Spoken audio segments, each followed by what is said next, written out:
السلام علیکم ورحمۃ اللہ وبرکاتہ۔ میں ہوں حافظ نفیس عباسی اور آپ دیکھ رہے ہیں ڈیلی ایجے کا۔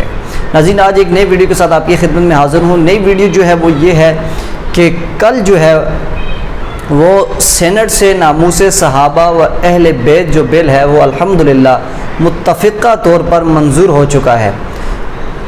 کچھ مہینے پہلے جو ہے یہ قومی اسمبلی سے پاس ہوا تھا، جس میں مفتی عبدالشکور صاحب اللہ تعالیٰ ان کو جنت میں اعلیٰ و عرفہ مقام عطا فرمائے، ان کی کاوشوں اور محنتوں سے جو ہے قومی اسمبلی میں پاس ہوا تھا، تو یہ سینٹ سے الحمدللہ متفقہ طور پر منظور ہو چکا ہے۔ اس میں مولانا معاویہ اعظم صاحب ان کی بھی کاوش ہے اور مفتی عبدالشکور صاحب رحمہ اللہ ان کی بھی کاوش ہے۔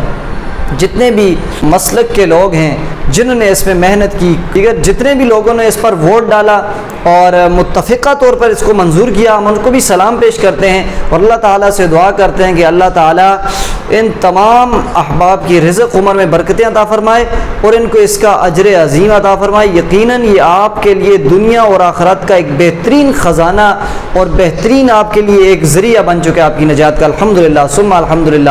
اللہ تعالیٰ آپ سب پہ اپنا فضل و کرم فرمائے۔ انشاءاللہ جو بھی صحابہ کرام و اہل بیت کی گستاخی کرے گا اس کو 10 سال کم سے کم اور عمر قید کی سزا سنائی جائے گی، اور اس کا جو مقدمہ ہے وہ سیشن کورٹ میں چلے گا اور الحمدللہ اس کو کسی طور پر بھی معافی کا مستحق نہیں ہوگا۔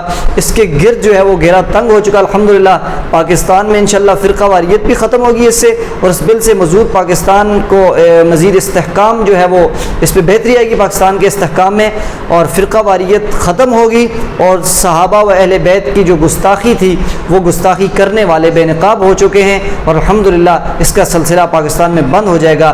گستاخی کرنے والا قانون کے کٹہرے میں کھڑا ہوگا۔